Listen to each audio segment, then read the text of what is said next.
Hello, everybody, and welcome back to DM Writer's Room. We're back in action. We got the three amigos here. We're ripping through it, the three musketeers. We are doing something a little bit different. We're going back to our root. Today, we're going to be working on a villain dossier. So we each are coming prepared with at least one concept or what we believe to be an underutilized monster in Dungeons & Dragons 5th edition, where we're going to reflavor it, make it more interesting, more dynamic, come up with some stuff around it, etc., that you can use in your games and we can use in ours. With that, Ethan, if you want to give any more background information or kick us off, it's on you. I'm not going to give any more background information. I am going to bring something that I don't usually. We don't usually do banter, right? We have our little chit chat before, but we don't usually jump in. I saw a product today. I saw it on TikTok. And it made me realize that there are people that are GMing and DMing on an entirely different level than me. And I need to consult with you two about this. It was an aromatherapy diffuser specifically for Dungeons and Dragons games. You load up different scents based on the locations you think they'll go to, and you slide a little slider to change the smell. And boys, these people are playing on levels that I couldn't. Who is that happening? I'll be so real. If we live near each other and we had sizable homes, if I had a house, I would make the basement the D&D room, and it would be fucking fog machines, a custom-built table, TV built inside, aromatherapy. I'd be ripping all of that stuff. I'd be doing all of it. I get having the whole room. For some reason, the aromatherapy diffuser is so far into the weeds for me. It's like the thought of being like, everybody ready to play, reaching into your bag and taking out this little diffuser. I was like, God damn. I got my oils. I was originally going to talk about it a little more, but I felt bad bringing the name of the product because I did plan on razzing it slightly. What a fucking, can you imagine? I want to play at the table. Let me be clear. That's what I'm saying. That's an immersive SOB running that game. Like, if I rolled up with my shit prepped and I was like, all right, I got my aromatherapy, I've got my 6 cents preloaded.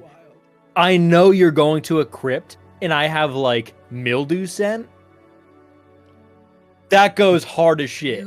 Can you imagine being so prepped that you have time to go to the store and buy relevant essential oils to your next art? Yeah. Anywho, go ahead. I was going to take a step further. You're fighting vampires. You get iron smell in there. What is this? Smell blood. Just a jar full of water and pennies, just shaking it off to the side. It'll work. Okay, let's go around the horn before we move on. Let's go around the horn. Do we think it's a win? Is it a success or a failure? Is what we're going to call it, a product like that. Me? That's a success. I think it rules. I love the idea of that. I think it's a success. It's a success in the way that seeing a really souped up piece of shit car is, where you're like, hell yeah, dude, you fucking get it, my man. Not necessarily something I would do, but hell yeah, dude. I'm glad you're having a good time. I say win. The smell is such a big thing. It smells never like predicted this. I thought at least one of you was gonna be like, what the fuck? I'm a little what the fuck because I don't know who thought of it. I want to talk to that person, but also I feel like they've got a winning product. The lengths people go through for a good D&D room, that's one of them. It's powerful stuff. All right. So as you all know, this stream is about us sort of trying to demystify the DMing process. We've been playing on this stream for 2 years now, almost a year, full year and a couple of months now. It's brought us a great deal of joy, and it continues to have the same purpose. For those watching live or watching in the future, you can think about this as somewhere between a sort of co-working opportunity for you to prep alongside us or think about the way that you approach prep. And also, it's just a good way for us to get together and spend some time getting the real creativity flowing. So, the last few times that we did this, it was part of our October Spooktacular in 2022. So that was quite a while ago. We did a couple this Halloween, but not as many. We were all really busy during the Halloween season this year. So we're sort of returning to the format again. So this will either be 1 episode or 3 if we end up really tapping into something we like. Our goal with the villain dossier is the bad guy, the bad guy's cronies, and usually who they're going up against, right? It's enough information for a GM to be able to pick this up and run it in any physical location, right? So we don't need to worry too much about realm lore or what have you. We're really just trying to nail down who our baddie is, what they're trying to do, and who's helping them do it. We each brought an idea. Michael brought 2. Let's go. I did, but I misunderstood. I thought we were making big bads, not little bads. I mean, In a way, it works. You know, It's you go just- high enough. yeah, exactly. It's just some of these will be level 18 mini bads as opposed to like big bads for a whole campaign. And in general, I mean, any of these could develop into one. So if you give sort of a distilled down version of your idea, mine's pretty ferocious as well. Mine could be a full campaign. That's just not the energy I'm going in with. All right, I'll start. All And right. then we're going to go around the loop here. So it'll be me and then Spencer and then Michael. I have to make sure I go off of the stream list and not Yeah. the Discord list. So for me, I have brought a divination wizard who is sort of doing the Biff from Back to the Future Jamski. So this is divination wizard who has found a very reliable means of divining and is using it for intense profit, because I just think that would be very funny. Very nice. The music stopped. I'm gonna go. No. Can somebody else try to do that? Yeah, I got it. Sometimes it works, sometimes it doesn't. I can hop on my phone. Yeah, maybe I've got it. We're going to find out in about 1 second. I always forget that you can open Discord. We're good. And we got 2 hours. It's not going to happen again, gang. Don't worry. Great. I always forget that you can open Discord on your phone while you're on Discord on like a. Yeah, as long as you don't join the call. Yeah. Okay, so that was All mine. right. A divination wizard who's pulling the Biff classic. They are using their future sight to basically win every gamble and be exploitative, mainly just because we need them to be a bad guy. Here's mine. I don't have a high concept for it, but my sort of low concept is succubus and or incubus. I think that they're oft maligned, given sort of the inherent nature associated with them. So I think that it's a perfect thing to tackle, to be like, let's make this interesting and not super, super shitty. I think that they can be really cool, charm masters as an enemy. I don't know where to go with it, but I do know I want succubus and incubus to be better. Okay, sweet. All right. And Michael, what do you have? So I chose. This is heavily used, but with a twist. Mimic. But it's not just objects. It can turn into people. I was thinking big bad. It works in political game. It's almost got a whole kingdom under its belt with what it's been doing. So you've got like a doppelganger variation. Exactly. It Doppelganger can also mimic. be a chair. Yes, it can also be objects. That's pretty. A doppel mimic is pretty cool sounding. It is. Fucking miserable to hunt down though. Oh my god. Prop hunt? Yeah. That's good. It is kinda fun. All right, so our 3 ideas are. Unfortunately, I do think Biff the Divination Wizard's probably going to go the way of the dodo. Your guys is a little more compelling than mine. Succubus / incubus with a little experience, trying to find a way to sort of add a little bit of Jamski to that. And super mimic? Doppel mimic? I like Doppel Mimic. Yeah, doppel I mimic. think I'm crossing out Biff the Divination Wizard. He doesn't belong. He's not this. We're so far out of his tax bracket right now. This isn't even close. Let's roll a d20. Michael, do you want odds or evens? I'll take odds. All right, I'll do evens. Ethan, can you roll for us? Yeah, I do want to say I already have an idea for Succubus Incubus, so I'm curious to see. Yeah. If we don't roll it, I'm gonna say my idea before we move on. Okay. Who's odds, Sure. who's evens? I'm odds. I'm evens, yeah. Alrighty. Watch out. We've got an 8. And even goes to the incubus. 8 on a the sort most odd even there is. sort of an 8. creamsicle dice from my pound of dice. Kind of a fun. Nice. I want to open with my idea because it came to me like a flash in the pan. Sort of a douchebag entrepreneur incubus. Specifically, I was thinking fucking Steve Jobs. Somebody who just who like kind of like the Thomas Edison, Steve Jobs archetype as an incubus, I think is so funny. Who like doesn't seduce people, but gets talented people to give him their shit. It could be That's incubus fun. or succubus. I think for both it would be kind of a good time. It reminds me a little bit of the one of the kinds of genies in D&D kind of does this. I can't remember which one. That's my early thought, Spencer. Early high concept. My early high concept is succubi and incubi that are not meaning like not they don't mean to be vindictive and hunt and all that stuff. It's more that they are like the myths about Aphrodite, right? They fall in love with these people that they are seducing or charming and bringing along. They just are also monsters. It's not like, oh, I'm going to go to the bar to hunt this man down. It's, oh, I've fallen for this person, charm them, now they're one of my retinue. I think that's fun. Sort of a tragic, monstrous character. Okay. That's my high concept. Of a sort of a forced polyamory. Yeah. Jam there. So instead of having this, retinue of husks, they have this retinue of people that, they developed feelings for but can't. So kind of like I'm thinking of the bad guy from Jessica Jones, where people do everything. Oh, see Jessica yeah. Jones. Yeah. Yeah. I see So it. Fucking a very David Tennant. simple prospect. He's a mutant, and his power is when he tells people to do things, they do what he tells them. And so he Okay. can never know if anybody likes him because they all think they do, right?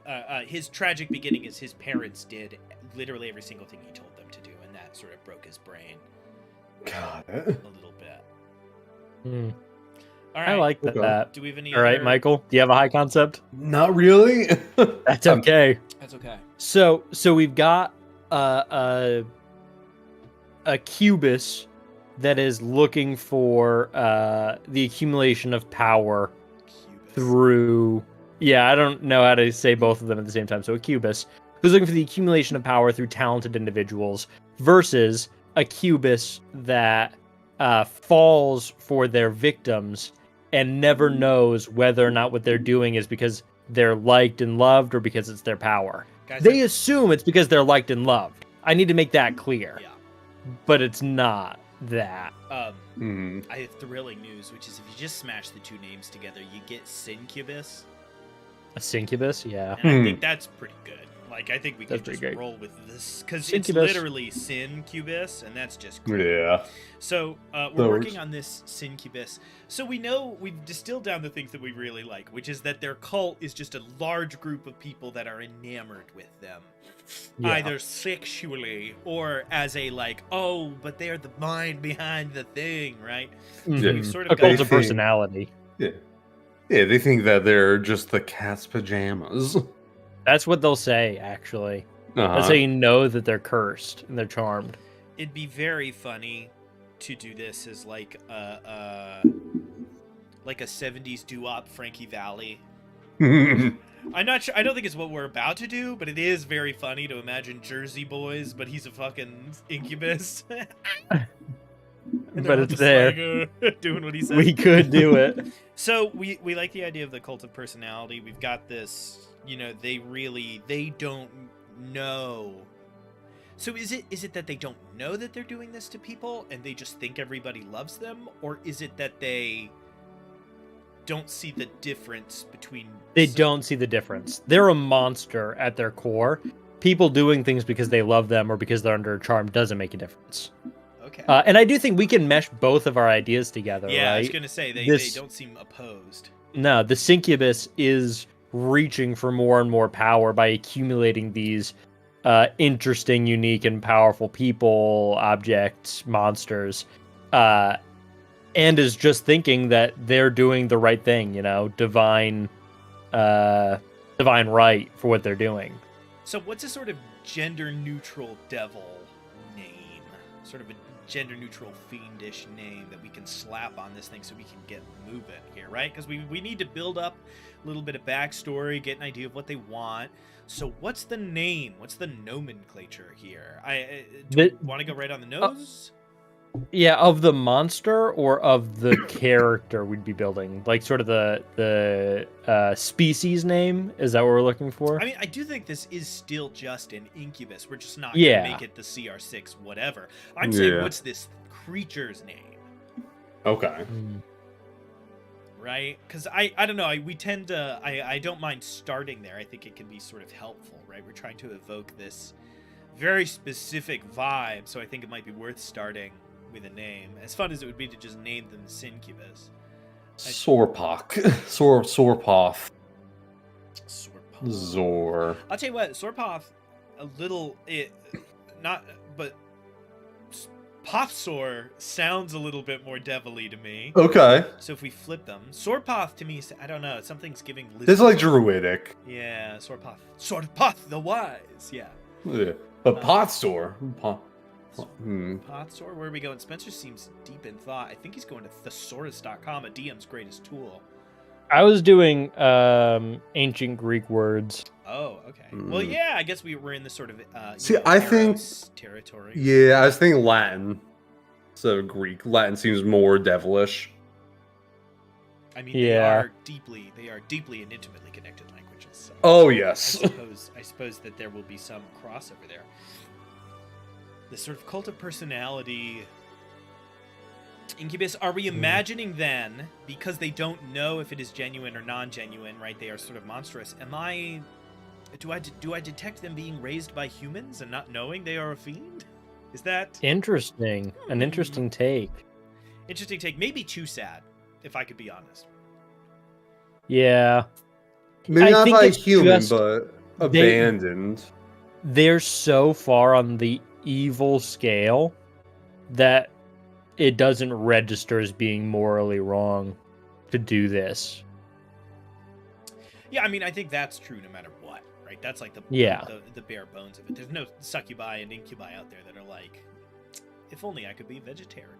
Like, it's not really super central to them. Okay. So now we have our concept. I love the concept. We got to make a villain. We have to take this and make it into a character that the party could interact with, that has a goal, and then people supporting them on that goal. What's this character's goal? For every single being to love them. I mean, that's the shit, Like, that's it. I think that we are used to the thought of this sort of like influencer politic. I don't know how you do that in ancient. I don't know how you do that in well, not ancient. We're talking like what, 1500s for D&D realistically, right? Because you can kind of have black powder, but you don't have anything too major beyond that yet, right? So we're talking like, mid-century, not mid-century. That's 1950. We're talking like mid-millennia here. Influence. Yeah, can we slant that in a direction? Like, is it a cult? Is it a kingdom? Is it, are they a beloved? Have they positioned themselves as a beloved prince? Have they positioned themselves as a beloved religious figure? Right. We have to think about what it looks like to be famous at this time, where you have nobility and peasantry as your main divide, rather than social class strata, the way that we think of it, doesn't really exist in D&D very well. The economy doesn't make sense in D&D enough for you to do that. If I can. Somebody that could be famous, it kind of works towards what they're trying to get to also. They're trying to be an up-and-coming hero, to be like the king's hero, to make the king love them. It could just not even be about making the king love them. It could be to spread their name in this area. It depends on where we're slotting the level. An up-and-coming hero is a low-level, CR5 monster that you defeat as a rival hero who's doing terrible things. If it's a high level, they are on the throne. They've succeeded in the first major step of their plan, which is taking over a kingdom. If it's a mid-level, it is the leader of a cult. So I think we should pick CR shit for our monster. Do we want low, mid, or high level for our Syncubus? Yeah, so you touch a theme, you've left low tier behind. Right, because we're going to be basing it off of, I think, Succubi and Incubi are sitting at CR6? 5 or 6? So, 5. 4. They're 4. 4? Wild. Yeah. Regardless, we've left low. We're in tier 2 of our 4 tiers at least. I think either late tier 2, early tier 3. I think like level 10, maybe. Or we could kick it down to like level 7. I would say that would be a hugely successful cult. And the goal is to use the cult to take over a region. Yeah. Okay. So I'm looking at my list here, and I'm gonna just prattle off a couple of options. We're talking about this person that's not too attached to any particular group, trying to sort of tap into the hero model. It's important to note people I think rarely self-describe as hero in that way, right? It's kind of after the fact. So what category are they working in? First thing I have here, I imagine a sort of mercenary, willing to do it at any cost. I'm getting Griffith from Berserk, right? This person that wants a kingdom of their own. That's, that makes enough sense to me.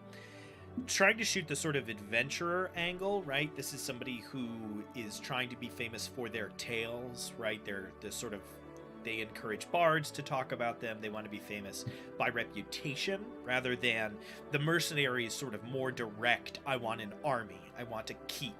The adventurer wants to be known.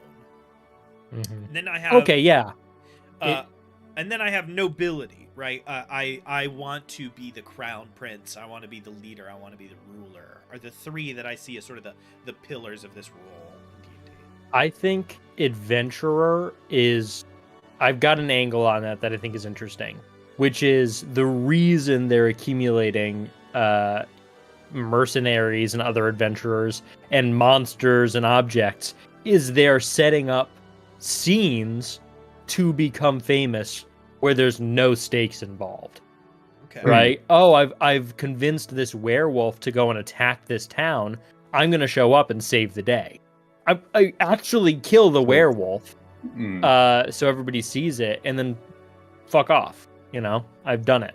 Yay. So it's almost a theatrical big bad. Fully theatrical. But, does have control of minions that are very powerful. If I could, another idea with that, because we are going to adventurers, having bards at their disposal, going throughout taverns or and just charming people to enter their cults. Ooh, a Pied Piper? Yeah. Okay. Yeah. I like it. So our cronies are a theatrical troupe that put on these plays. It's not essential, right? They put on the show. They pretend to be the stuff, right? Is that a direction we want to go in, or do we want to? I mean, we have to do at least a little bit of that. Is that the bit that they are full makeup and costume?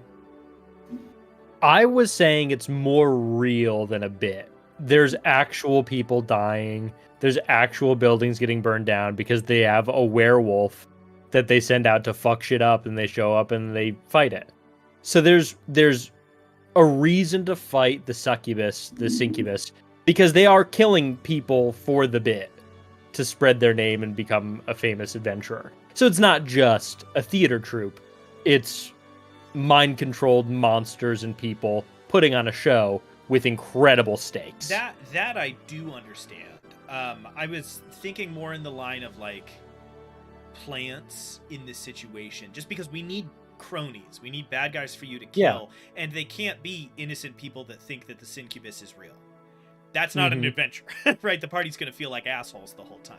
It needs to be Yeah. people that know what they are doing is fucked. And that, yeah, I see what you're talking about. Then yes, I think that the Okay. theater troupe works perfect for that. I don't think that they're faking any of what happens. I think that there are Mhm. sort of convenient people at convenient times to show up and, inspire or go find the creature. Just because, again, it can't be local town guards and local town heroes who truly believe the Succubus is there to help and are helping them fight the werewolf it tricked. Because then when the party kills them all and you're like, they never knew, the party's gonna be like, okay. And then 2 adventures of chasing this guy later, they're gonna be like, no, let me guess, it's a picture of his wife and kids. Like, Yeah, no, it All was right. never going to be fight the guards and the heroes that are attempting to help. It's she shows up and kills the werewolf. It's not that others are joining in, under the ruse of her being an adventurer. so do you want to just cut the cronies then? Is that where you're going? No, I think the cronies are fine. I think it's bards that are going out spreading word of her. I think the theater troupe does work. It's just they're not, the monsters. Gotcha. They're the crony. Could the theater troupe and the cronies be lesser fiends, something a little lower than what they are? Yeah, fucking quasits and imps and stuff. So that we still have the cult that, and the Succubus could be placing cult members in the way of said werewolf and something to make it look even worse. I mean, I definitely think that a lot of them probably could be devilish in nature. That also takes away the sort of fear. Fun too, though, because like some imps, some shape changers. That's Yeah. pretty good. Going in doing some fucked up stuff, and you find like, oh my god, this bard that was spreading the word is a devil. You killed that bard. You go to the next town, you find another bard who's a fucking devil, and you're like, all right, now we've got, we're locked in. Michael, your camera's frozen, by the way. Oh, is still? Yeah. Oh, Jockey Music just got a free plug. Shout out Jockey Music. Oh, He's gone. Jockey Music's getting. So yes, at its core, there's a theatrical troupe / cult that knows what's going on. It's so I love the concept of these because it gives into this concept that Ursula K. Le Guin talks about in Earthsea and stuff, which is the banality of evil. I love the idea that this fucking Succubus needs to get its buds together and go, so are we thinking werewolf? Like, is there a What are we looking at direction we wanna today? go? I'm trying to find Yeah. something effective. Like, I just think that's What such a are we funny- doing? Ghouls? Ghouls We today? haven't done ghouls in a while. Yeah, it's not. There's something Yeah. really rich there because they have to go find. There's a really cool aspect where, like, I know why this Incubus is tough. They have to go find and enchant these fucking monsters. Like, they have to fight them all twice. They have to fight them once until they can get a really powerful, like, dominate, and then they need to bring them to where they're going and fight them again. Mm-hmm. So we have that they're And- enchanting these monsters. We have this imp shape changer angle. What were you about to say? Yeah. So I think for the most part, the Succubus isn't charming citizens. You're not really going to have to throw down with a tavern keeper. That's great. You're fighting the theater troupe and the monsters that they have bound to their will. And then when you're fighting the actual Succubus, there's going to be charm person. There's going to be like, Death's Kiss or whatever the ability's called. Yeah. But all in all, you're going to be fighting monsters, devils, and members of this troupe that are bought in. And we do need to sort of soup up this fiend. This Succubus needs to be jazzed because they need to be able to dominate a monster, which means we either need to give them a special power or give them a special thing. Those are the two options. So, and it's fun to pick which. If you give them the thing, someone's going to want it, and we need to figure out what that does when you are not a fiend holding it. What is the devil caller class? Onomancy? Is that? No, just conjuration. You're talking about names, true names. That's onomancy. Yeah. I think that twisting that to be the Succubus's ability is that's interesting. So that's fun. So it could be so there's an item at the heart of it that is useful to an incubus that's not useful to a person. Mm-hmm. Okay. I'm kind of getting quickly sort of a like naughty and nice list, like a scroll of true names. Mm-hmm. It's like the perfect partner for the Death Note. Because it gives you the name you can then put in the Death Note. That's what the succubus gets. And with the name, the succubus can affect a charm on any creature. And I like that. I think that it makes sense. The fighting it twice makes sense to me. Maybe, and we can complicate the item. Maybe it's not like a scroll. Maybe it's something, and you need a drop of the creature's blood, and it like shows you their true name written in blood. Yeah, that's interesting. To it. And so then this incubus can use this when the players get a hold of it. They have something interesting, useful, kind of has a question mark at the end of it, right? If you have a wizard who can summon demons, if you know the demon's true name, it has disadvantage on all of its saves to resist your will. So you're sort of going back and forth with it. It could also be fun on people you think are lying to you about who they are, right? You can take a drop of blood, put it on this. My brain's increasingly going That's interesting. like a stone tablet.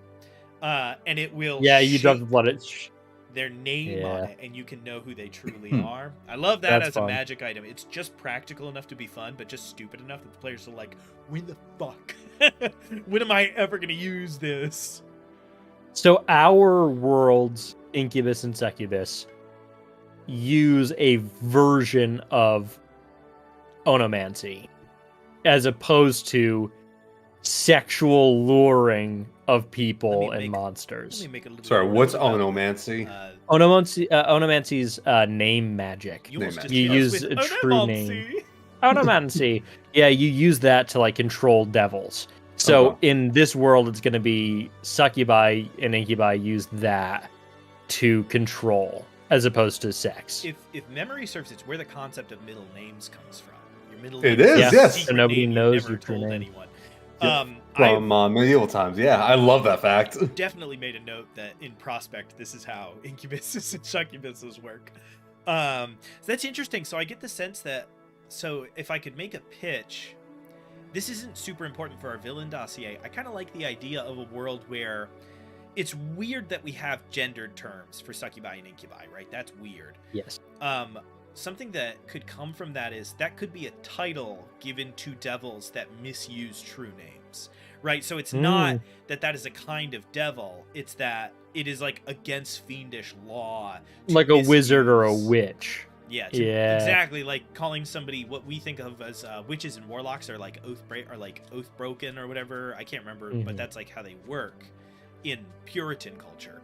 Not Puritan, the specific religion. I'm getting in the weeds. But succubus and incubus could be thought of in Prospect as like a title of scorn given to devils. I think that's fun. We can sort of set that in a basket and put that on the ground.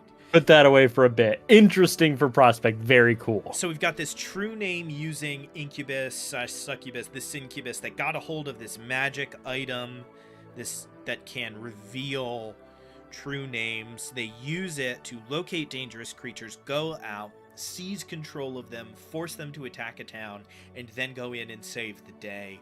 I love all of that.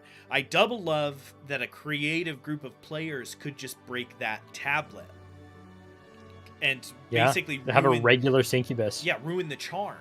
Like, or even they could wait. You know, their plan could be, let's wait until they fight the next monster and break the charm on the monster. You know, and then we can really, nail it. Okay. So what's left for us to figure out? One, we need to characterize this bad person a little bit more, right? They're pretty flat right now. And two, I would like to spend a little bit more time with cults and monsters, like the cult surrounding them and the monsters they are fighting, because we don't want to get too specific about our NPCs, right? We want this to be sort of drag and drop. Yeah, plug and play. Unless at some point we decide that we sort of like this as a full adventure, then we can kind of think about what the rest of that looks like. So, let's name this fucking Syncubus. I tried to do that earlier. We weren't ready. Now, I think we know a little more. I think we might be prepared. Let's flip a die to decide gender. That way we, have a starting point. I'll roll D20. I didn't say which one was which before. Which gender is odds? We're gonna do odds male, evens female. Go ahead and roll again. I'll roll. What the? Odds male. Okay. Cocked. How did that just happen? Oh my gosh, come on. I rolled a nat 20. So evens. Evens. It's So just funny female. that it's also a 20. So Female. it's, I don't know, this is spectrum. If we'd gotten 10 or 11, would they have been is one very male and 20 very female? The platonic ideal of male and Honestly, female. This is not for right now. Another thing that could be funny, a random table somewhere where people try to roll for things to randomize their games. I have to do this. I'm a man, so every NPC you ever meet will be a boy if I don't think about it. Is roll a d20, and that's like them on the gender spectrum. You roll a 1, and it's like Big House McGoss. He's got a big shiny belt buckle. Hilarious. Okay, so we have a female fiend. This is our so we officially have landed in Succubus. I do think we need 2 names also. One's their demon name, one's the name that everyone follows her by. Her true name. Mm-hmm. Funny. I know All right. there's a lot of really good examples. One of my favorite in MCDM, in MCDM's monster book Flea Mortals, there is a devil that's like named. There's an infernal chancellor that has a specific name. His true name is a bar of music. That's cool. Like that you have to sing or whistle, and that's his true name, which I think is such a fun, such a fun device. If it's like, what's this That's creature's awesome. true name? And it's like, it's the sound of 2 pebbles clicking against each other on a dirt road. You're like, what? All right. Okay. If we want to make I think the true name could be something thespian because they're theatrical. And I think their name has to be alliterative because they're trying to be like a book character, right? They need to Yes. be, sort of in that. Dialeth Demonsky. I'm just gonna try to open up the Brain Palace. Yeah, I don't pop know it open. thespian names. Shakespeare. Why am I going? Why my brain's stuck on Diletha Dataron? I'm stuck there. Diletha Dataron works just as well as Yeah. anything else. This is one of my few. This is an ability I think everybody develops eventually, but you just open and a name comes, and then you do have to Google it really quick to make Just sure to be that it's sure. not. Some I'm pretty sure you go with that though. But it could be owned. The first or last name could be a trademark. Yeah. Not together. I promise you, not together. The word I tried to. Oh, okay. So Diletha is a first name. That's Huh. cool. Didn't know. What are the odds on that? In what culture? I saw several LinkedIn pages, Oh. so I would have to spend more time looking into it than I want to. And Google has told me I'm gonna add quotes. Sponsored by Google today, guys. Shout out. Wow, shout out Google. Thanks for the sponsorship. Thanks for the $18 billion. That's weird. Dataron is only getting me, when I search that in quotes, I am getting extremely specific bits of like web page code. So I think So we're good Diletha there. Dataron. We're in. All right, so we've got Diletha Dataron is the name that they've taken up, right, to do their deeds. Their fiendish name. Are we gonna do the sound of one hand clapping, or are we gonna do, a syllabic name? I don't know. There is something deeply funny about it. Trying to do the theater joke where it's like it's 30 seconds of uninterrupted applause is their name, like Hilarious. Hilarious. But I think unless we can make that a little choppier, I think that we should probably break it down Go to with the just name. be a name, unless we come up with something that's like crisp. You know what I mean? Like a bar of music. Yeah.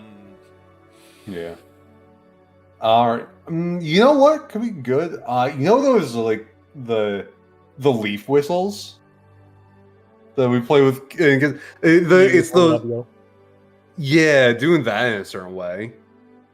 A reed. What is that grass? It's like reed grass or something like that. Gosh, if their true name is the sound of is like a specific note being played through a blade of grass that only grows in hell. We would be getting into some crazy shit. Can I tell you something? You guys, we're setting a terrible precedent for the way devils work in Prospect that I love. Yeah, that I'm very into. Where it's like, oh, what's their true name? A true giggle. And you're like, what does that even... What? It's like, yeah, no, it's somebody giggling, but they mean it. And you're like... So I have to go find somebody, and I have to tell them a joke, not funny enough to make them laugh, but funny enough to make them giggle, but it can't be a pity giggle. And it's like, yeah. You're like, I fucking hate you. Like, just so mad about it. Then we're treating true names sort of like Horcruxes, right? Where you try to make them difficult. Yeah. More vibes, yeah. Wait, okay. So scratch all of those wonderful ideas because we need to be able to bleed blood onto a stone tablet and get something that can be said out loud. So it's just a name. Fair. The word in Latin, the word famous is Claris, which is a name right off the bat. Claris. It needs to be longer than that. We need like a second and third section. I think that, and we need some z or sounds. So it sounds devilish. Yeah.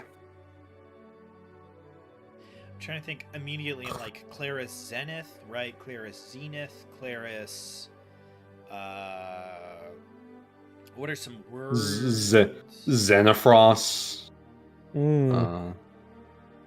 Claris Hell. Claire's Hell. Claire's Hell. No, tell with a T. And instead of Claire's, maybe like clerics. Yeah, then you sounded like the. Yeah, you sounded like a class. What? That's a class. A class, clerics. But I know you're thinking of an X. But yes. Yeah, it still sounds like it. So I'm like Claris, and then I'm thinking of ego. I'm thinking of self-obsession, right? Greek Latin word base. I'm thinking like Claris Egovax, Claris Egovath, Claris. Was it id, ego, superego? Claris Egovath, I don't hate. Yeah. What's the true self? Is it id or superego? I think no, because Bart Simpson is the id. I remember that. I remember that Bart is id. So id is just whatever you want right in that moment. Yeah, it is impulsive. Superego is judgmental and morally correct, and ego is the conscious part of your personality. Because I literally only know that because it's the three kids from The Simpsons. Yeah. That's the only reason I have that rattling around in the head. Yeah. Gotcha. I like the name you said, Ethan. I think that'll work fine. Claris Egovath. Okay. Our names, I blame a couple of places. The fact that we've been playing more high fantasy lately, the names that we're coming up with are really bringing me back to fucking... Who's the bad guy from the Temple of Elemental Evil? Explicitica Divilis. Where you're like, what? What do you mean? They wrote that? And somebody put that on a snake? Somebody put that on... What are they called? Somebody put that on a fucking... UNT. On a UNT birth certificate? Explicitica Divilis. Their parents so were like, funny. I'm going to name this kid Explicit Defiling. It's like... Perfect. Go crazy pants, I guess. Okay, so... Diletha Dateron, whose real name is Claris Egovath, is a succubus who said, fuck the blood war. Done with the blood war. Fuck climbing up the corporate ladder, especially in our world. It is, in Prospect, it's very much a corporate ladder. I'm going to the real world to be famous, right? So I love all of that, right? They slipped through the cracks of reality because they were like, it's too hard to do this in hell. I'm going to the small leagues. I'm going to the little leagues, and I'm going to go be famous there. They got this item. Who did they get this item from? Right? They have this tablet. We need to name the tablet, and I need to know where it came from because that's a potential ally in getting this person dead. Let's consider usefulness of finding true names. there is the idea of there being an onomancer somewhere in the world that has this stolen from them. Probably Claris was being hunted by this person at one point, found this item, took it from them, and got the fuck out of there. Right? So you're talking about a devil hunter that's somewhere in the world that has had their key magic item taken. Yeah, because they do have to suck. They have to be worse than the party. Yeah. I mean, they had their shit stolen from a devil. That's like the one thing you can't have happen. They're low level. They just can't do it without the item. Like, that's their thing. The only thing I was thinking was it was like an artificer that made it, and they made this. They don't know what it did, and now that they know what it does, they want it back. It could be they were hired to build it, and now they're like, yeah. I need it. I can't make another one. I need that Yeah. one. There's not another one. Mm-hmm. I like that. An artificer. So we've got an artificer, and that still leaves the option of there being an onomancer out there somewhere who wants that item that you can probably talk to. He won't help you. They won't help you, but I love the artificer angle because it lets me know what the reward at the end of this quest is, right? You turn this thing back over to this artificer and they make somebody's sword a +1 or whatever. I think that's tight. So that's great. I like having this onomancer in the background. I love this person being like, this was made for blah, blah, blah, the blah, blah, blah. If I don't get it to them, I'm dead and I can't make two. Like, you know, the eyes of a blah, blah, blah had to be used to make that. I can't, what am I going to go get another one? Like, yeah, exactly. I had to kill 17 Aaron Yeses. What? Okay, I love that. So Dileth the Dataron heard word, came here to be famous, heard about this artificer creating this naming stone. Yeah, name stone I think is pretty good. Sounds. I was thinking slab. I wanted something to tie into slab. But I couldn't think of a good alliterative sound for that one. Slab. I mean, it would be onomancer slab, or it would be the slab of onomantic slab. You could sort of turn onomancer into an adjective, onomantic, onomantic slab. The full term, the onomantic slab, does sound pretty high fantasy. The slab of signatures. Yeah, onomantic slab works fine. Here's the thing. I don't love onomantic slab. I think slab of signatures is a little too goofy coded. That's too Lost Minds of Phandelver. Yeah. It's too beginner fucking level magic item. Yeah. It's very slab of spoken. Very Wand of Smiles. Where you're like, what? Yeah, exactly.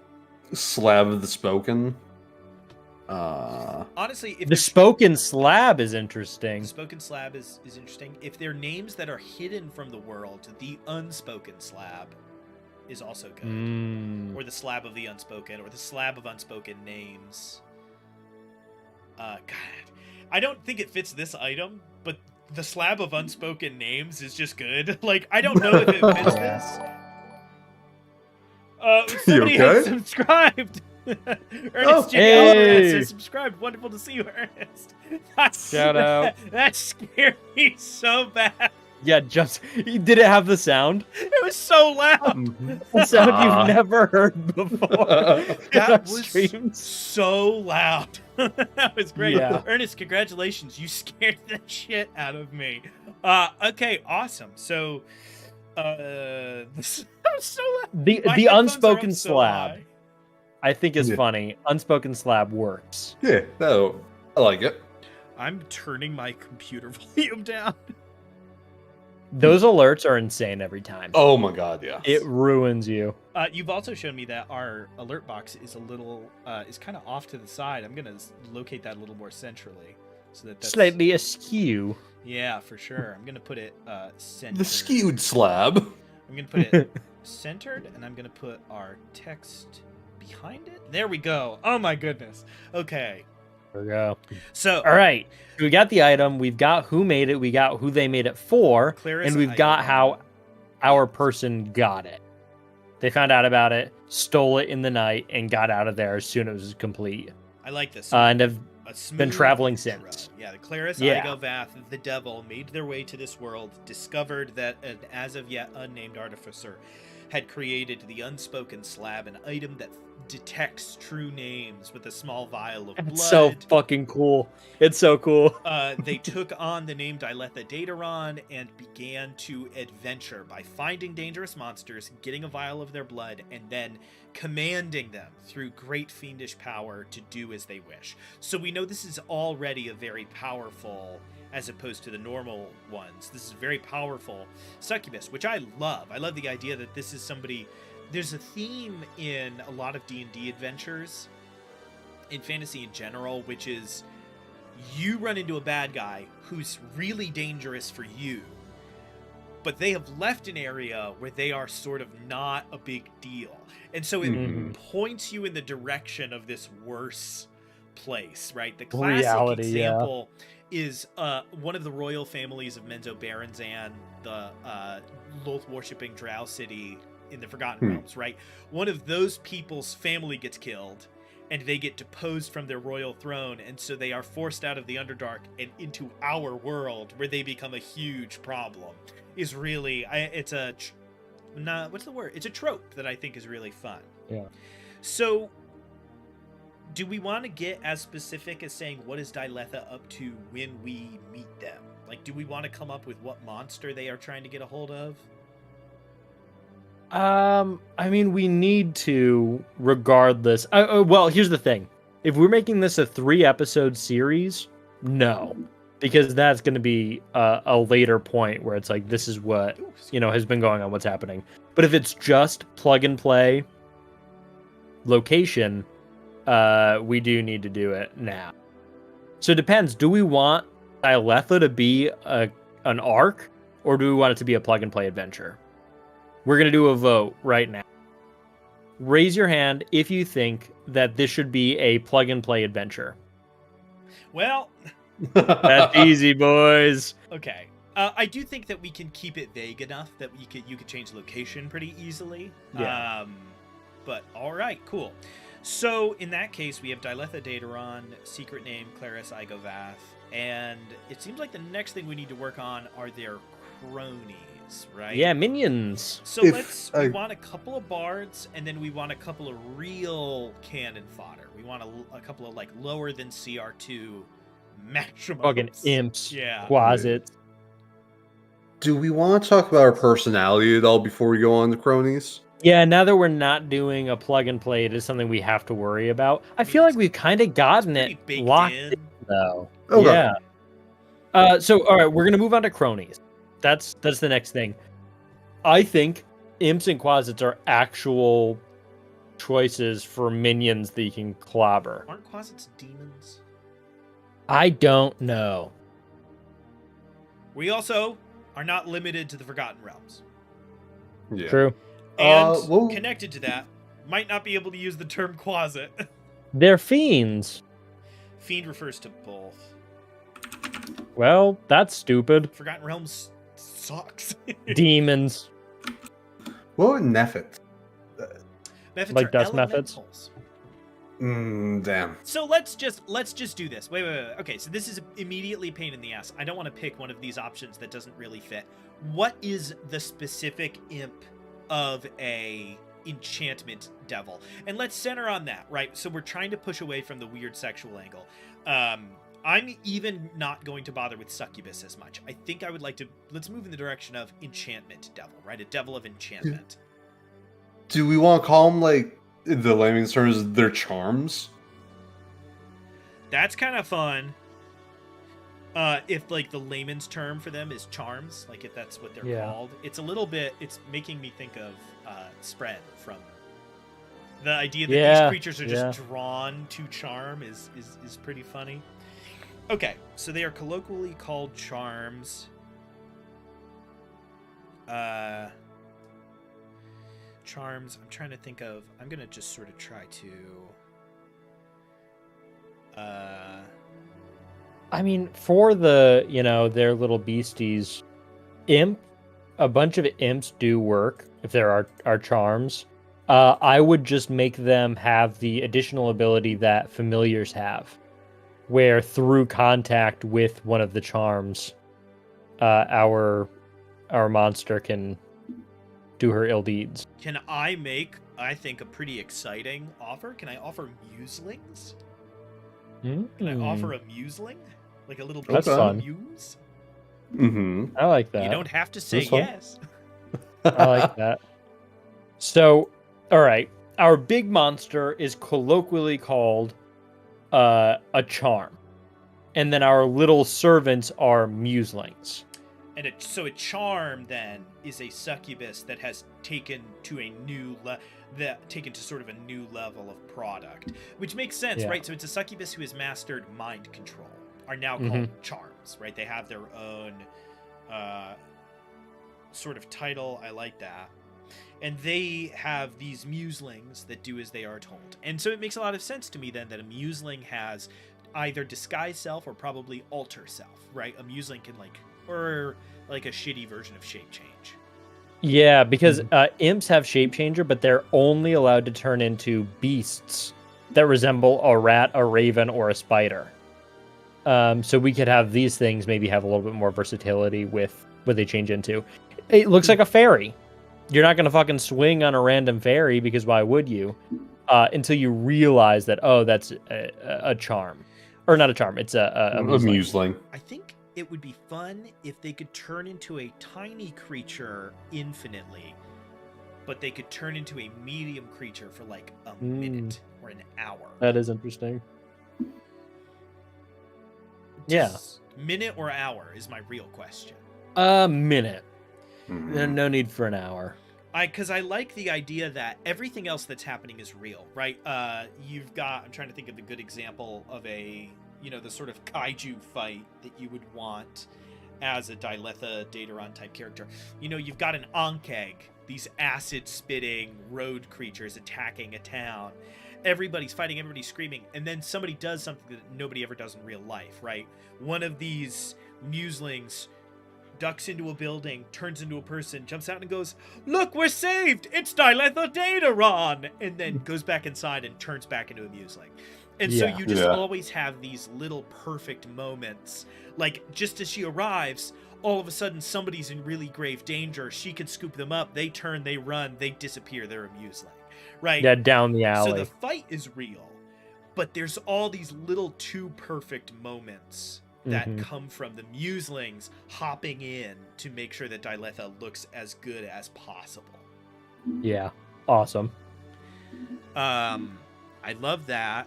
Do we want to, how much character do we want to give our muselings, right? Because we could keep them vague and they have, a certain number of muselings accompany them at all times, or we could make 3 muselings that are always with them, and we could name them, It's Scratch, Bonk. Yeah, exactly. We could give them sort of silly names. And then, are these the same as the bards? Or are the bards something else? Are the bards like I think 3 muselings, and I think maybe 5 bards. Are the bards like real people, like just cult people? Yeah, they're cultists. They know what's happening, and they've chosen to back this horse. Okay. So they're not charmed. No. Are any of the cultists charmed?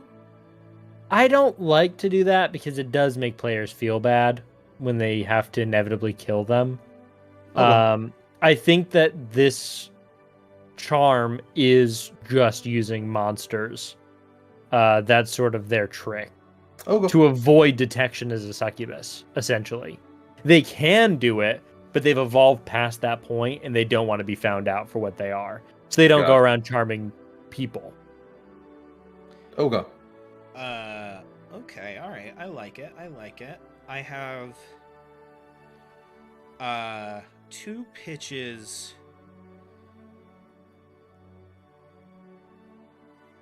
that I think are kind of fun. Our 3 muselings. I have 2 groups of names that I think are pretty fun. My first concept is their names are bass, treble, and clef. And my second idea is their names are Tale, Fable, and Epic. And unfortunately, one of the notes will be Epic speaks only in rhymes. Because I, as a GM, so I am very good at rhyming on the fly. Like, I'm good at making sure that each sentence is. So I love that shit. I eat it up every time. But I know for some people, it's like the worst thing on earth. So those are my two ideas: bass, treble, and clef, or tail, fable, and epic. Are these little fellows? Yeah. There's also like whistle, clap, and ovation. You know, there's options. You saying you don't like my ideas? No, I like. I think out of the two, What the fuck? tail, fable, and what was the third one? Epic. Epic. That's the one I would go with because I feel like I can already picture those little stupid asses. I know. You know the way they look. It would be. See, the it's funny. words I would be like too squicky, but like 3 types of rhymes would also be good. Mm. It's funny. I like treble, bass, and clef more because they're muslings. I know. I had thought about. I thought it would be too annoying to name them bass, alto, and soprano. To have bass, alto, and soprano like running around. I just wasn't sure how entertaining that would be. Yeah, just because her thing is wanting to be a famous adventurer where her story is told. Oh yeah, I guess Yeah. versus Versus, go the music you know, angle is hard. yeah. Okay. So that's why I voted the way I did. Tail, Fable, and Epic are our 3 muslings, and then we have these 5 bard cultists. And so these are people that were like, I love this. Like, I want to do this. This is great. These are This is incredible. These are cultist-ass cultists. They think this is their calling. They're in it for the money, they're in it for the fame, or they're in it for the devil that they know. You know, they may have fallen for her, but it wasn't because of Dude, they're just. charm. Oh that yeah, she used. this Clara is unbelievably charismatic. Mm-hmm. Yeah, even without the charm, you know, they will fall for her. So those are the 3 reasons I could see these 5 getting involved. Yeah, just a promise of power. Dyletha said, Yeah. when I'm famous, I will give you great power. They said, okay, and now they're warlocks. That's Deal. it. It's just... And they've killed people. Like, they've, you know, put Yeah. people into dangerous situations that they died in. So they're not, you know. And we've put them separate enough that they don't have to get killed. Right? They're running around telling the stories. They aren't helping with the actual things. So odds are one of these fools is going to get interrogated, and we're not going to see the other 4 unless you run Dyletha to ground. Right? If you get to the time where Dyletha needs to hit up like a warren, a place to hide, and then you corner her there, I think then you'll have to fight the Bard squad, which is deeply funny. There's something, that fight is going to be so fucking annoying. Jesus, That I fight couldn't is going to imagine be it. awful. Every single thing that happens, they're gonna have an inspiration die for. Everything that happens, they're gonna be like, and I add a d6. Like, there's a good For time a there. good, like a good RP DM, getting to cutting words and, you know, mean spells people nonstop is going to be hilarious. Yeah. Just burning the shit out of their PCs. Peasant, All right, so I mean please. that's the servants besides the monsters that will be name bound. Yeah. And that's anything. That's any monster below her CR, It's- essentially. Well, what it really is going to come down to is balance. Is, you know, Yeah. like, do the math on your player's party level versus hers and add a creature that won't disturb that too much. Because I think the muslings are only funny if they're CR 1/4. Like, Yeah, they they're need- nothing. They You're need not to fighting them. die instantly, and I think Did they because come back? I love boss actions. I think Dyletha Dataron has a bonus action, which is summon one of the muslings. If Yeah. a musling is dead, bring it back to life. If a musling is somewhere else, they appear next to you. And it's just a bonus action that Dyletha can do every round forever. Mhm. Have the muslings do so in like the little chat box. Have the muslings overact their death every time. They get like cleaved into. They'll fall like, to me, no! And then like 30 seconds later, she snaps and he's back and he's like, ta-da! So good. So funny. Insane. It's so powerful. Yeah. I love it. Okay, let me add a note about that. I don't want to forget. Be a summon. This might be, I hate to say it, my favorite one yet. This is a good one. It's just, it's got the perfect amount of goof. for me. This one's really good. I have such a gigantic spot in my heart for the evil Planetar whose god died. That's the only one that's close in the runnings for me. You give me a bad guy, you give me a sad bad guy with a broken sword, I'm gonna do it every time, guys. I'm gonna do it every time. I can't help it. I'm weak. Okay, so we've got the cult. We've got the muselings. We have some mechanics for the muselings. That's super exciting. 8 o'clock, yeah? 8 o'clock's cut off. Great. We got 25 minutes. I'm really not sure what to do next here. I'm really not positive. Here's the opening. We've got current issue, like what she's currently working on, we could do. We've got villain layer, and we've got extraneous plot threads. Things to tie back in, people that are talking about it, how the party first encounters this character. That's what I got. I love the layer. The layer's gotta be great. It's a theater company's building, right? Am I wrong? I'm thinking the Shakespearean open dome-esque. Yeah, the globe. The globe. So you chase this fiend down. The sphere. You think you're headed to the woods or whatever, and then they run to the nearest large city. And there's a whole theater set up in there. And worst of all, they are known in the city. Like, they are a known commodity. People see them every day. So if you just straight up kill them, you'll get arrested. Like, the guards will arrest you. You are enemy number one. That's their favorite actor. And it leans into the strengths, right? Because something that I dislike is this thing in fantasy where, like, somebody who relies on other people has their secret lair on a mountain.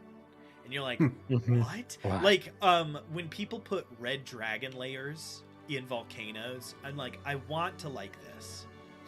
Red dragons love to rule over people. It's their whole bag. Who the fuck? There's no one at this volcano. Who's there? No one's there. Yep. Yeah, exactly. So we've got this villainous layer. It's a theater. I love that. I know you said the sphere, and we're making a joke about the globe. Can I push you towards the plane? Yeah, that's what I was thinking afterwards. The scape, the plane. The scape's better than the plane. The scape. So you go to the scape theater.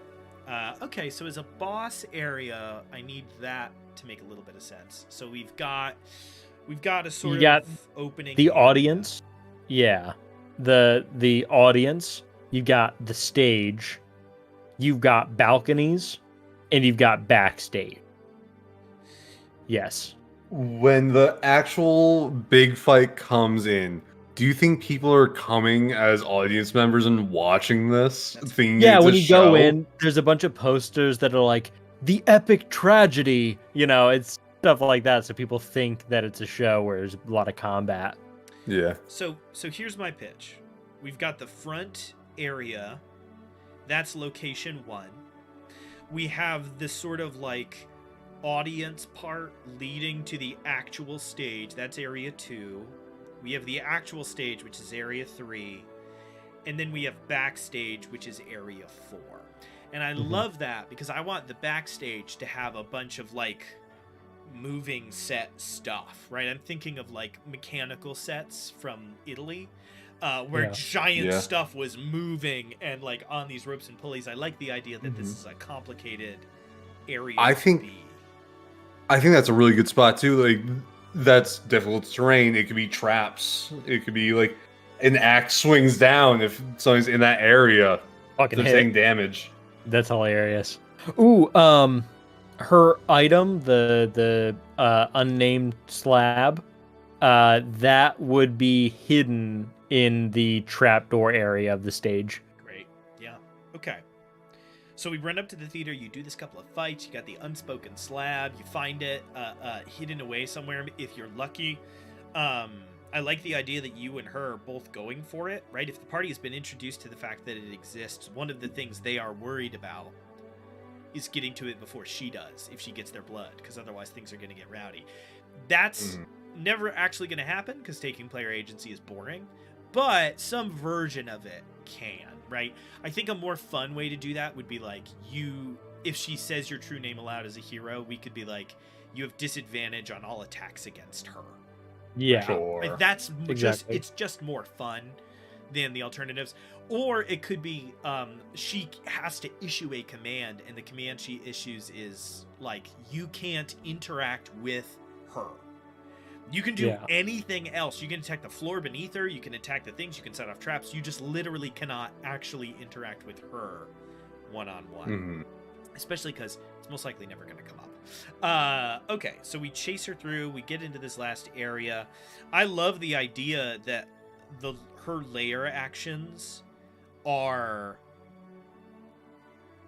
set and prop stuff. I think is fun. Prop activation. Yeah, I think is a really good time where it's like something activates, blah blah blah blah blah blah blah, or the crowd cheers loudly. She gains plus d6 on her next roll. Something she basically gets plus for the round.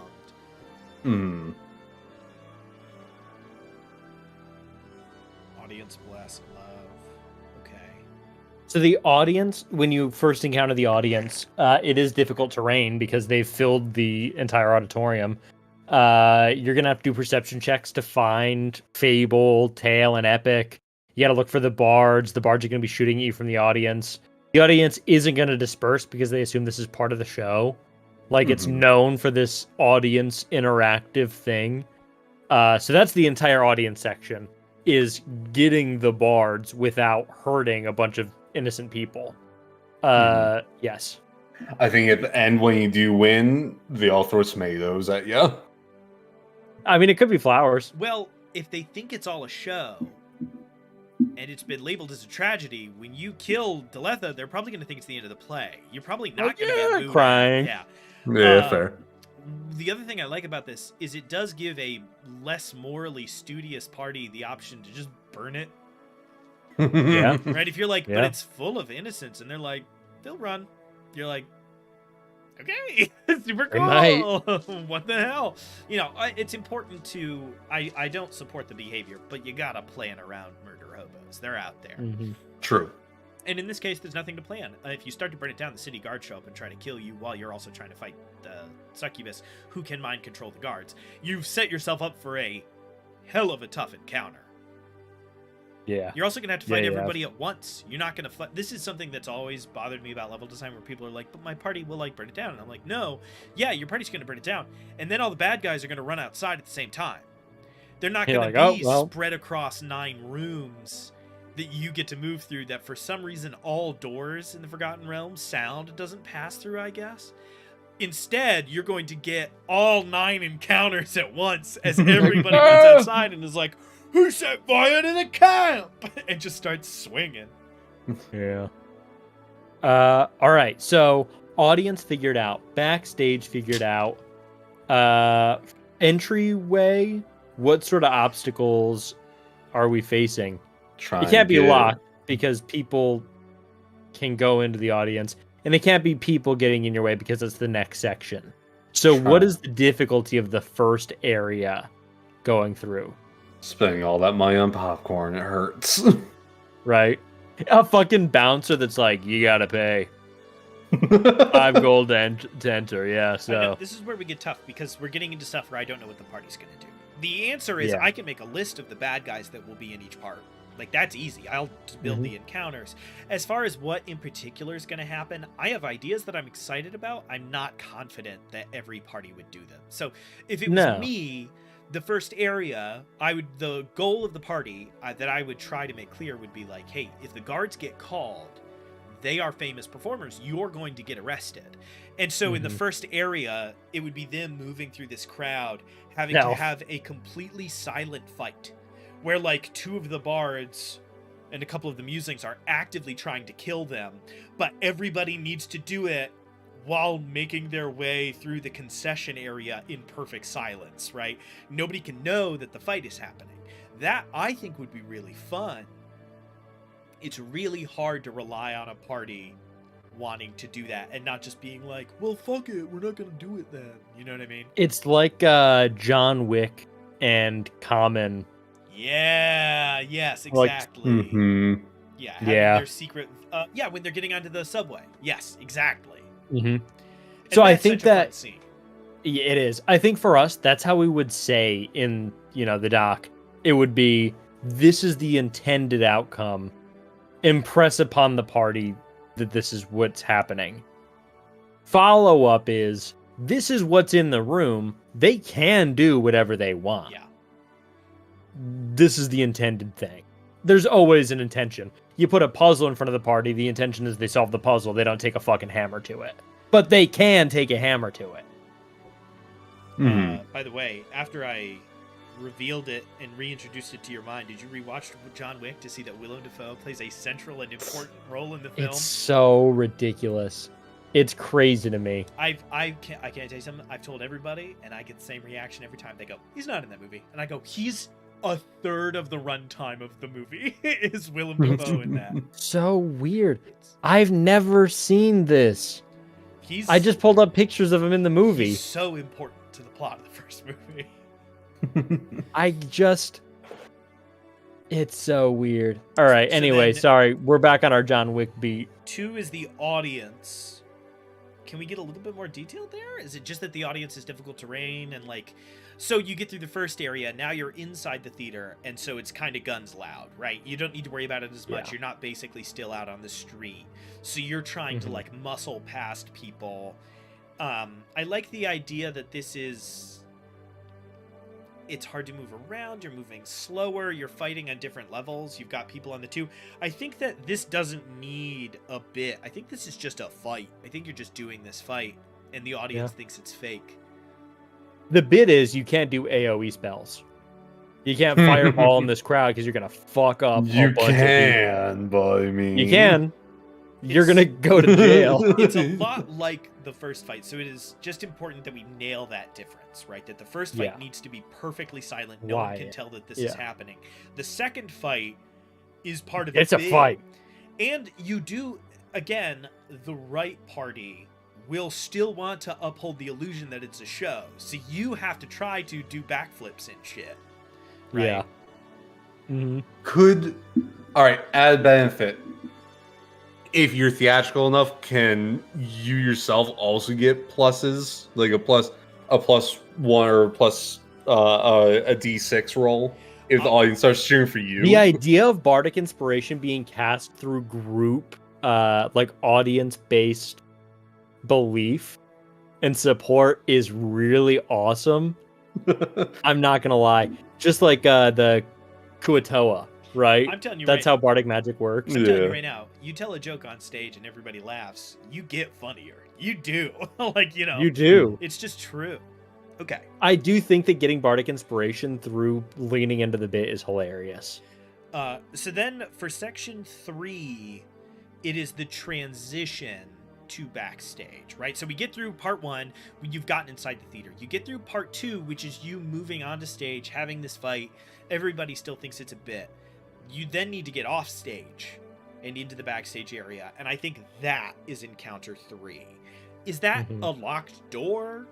Is that finding the trap door? What is that? Why is there a third step? Or are we cutting it and you just get to backstage by the end of part 2?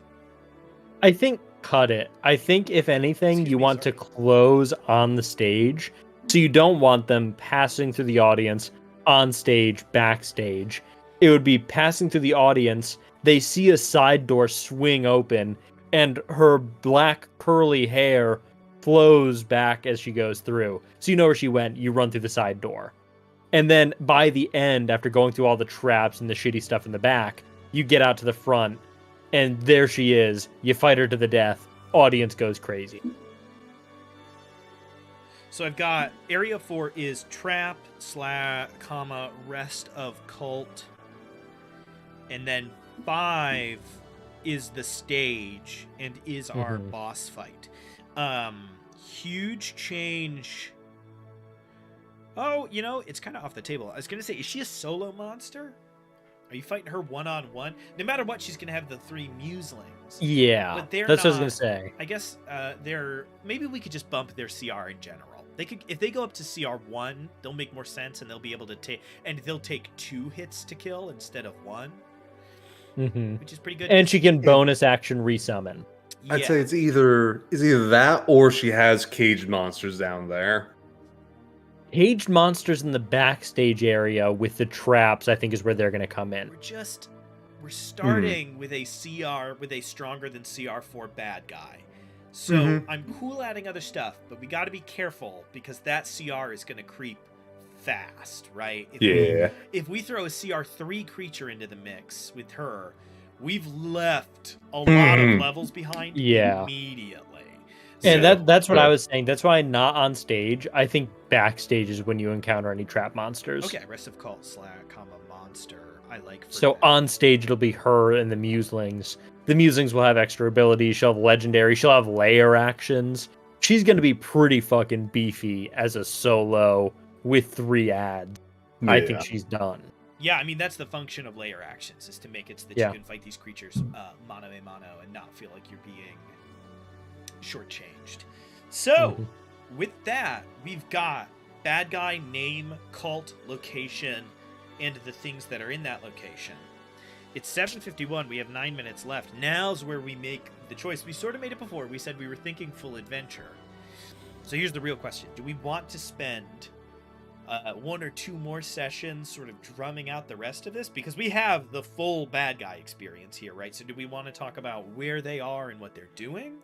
Or do we want to bid Dyletha Dataron a fond farewell as a sort of single-page bad guy? I think continue on 1 more session. Okay. And it'll be plot hooks, threads, NPCs, introduction area. Okay. Love that. Okay. Well, in that tradition, we only have 1 thing left, so I think we're going to do this, and then we're going to do a bit to close out, because those bits are so clippable. Let's be honest with ourselves. That's why. So my last question is, what magic item do you get from Dyletha Dataron?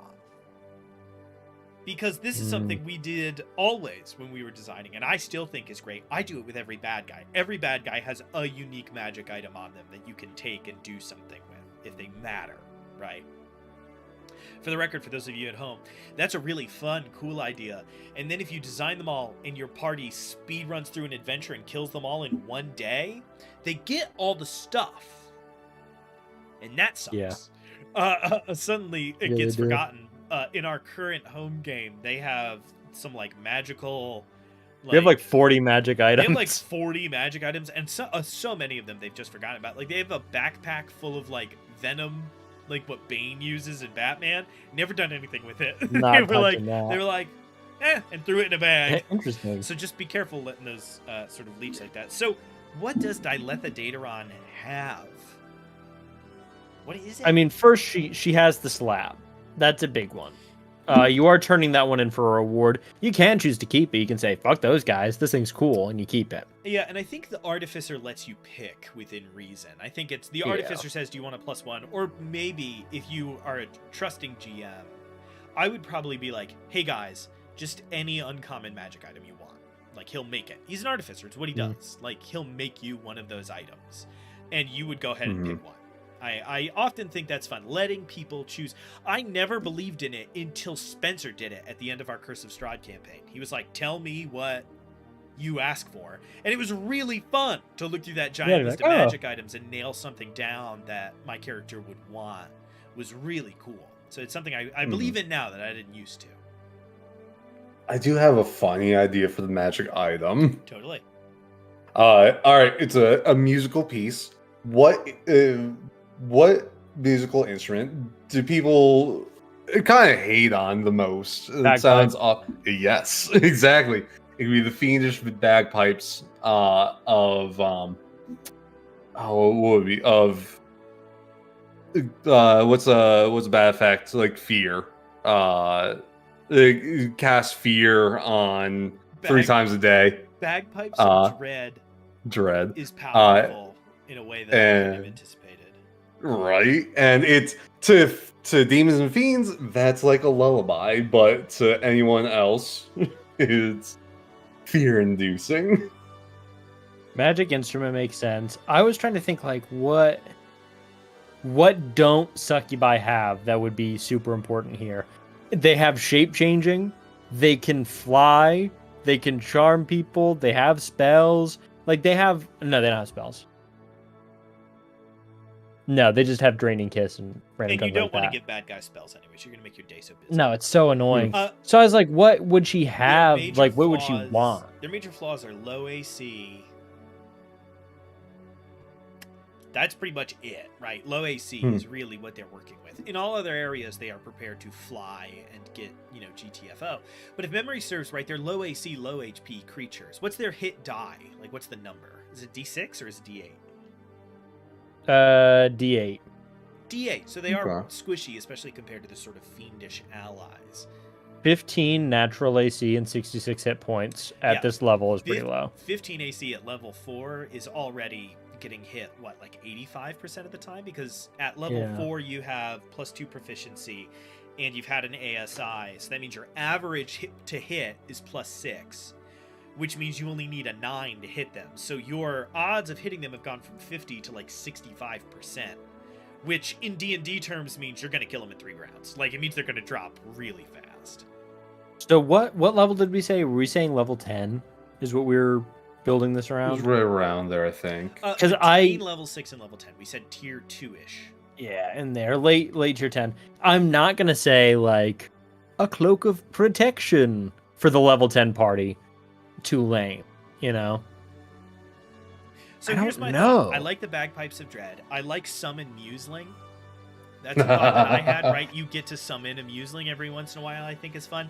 I think, Spencer, what you're talking about is a version of the Cloak of Displacement, right? The Cloak of Displacement, made from the skin of a Displacer Beast. I think you, teleport or some shit. It, brings up your AC and does a couple of other things.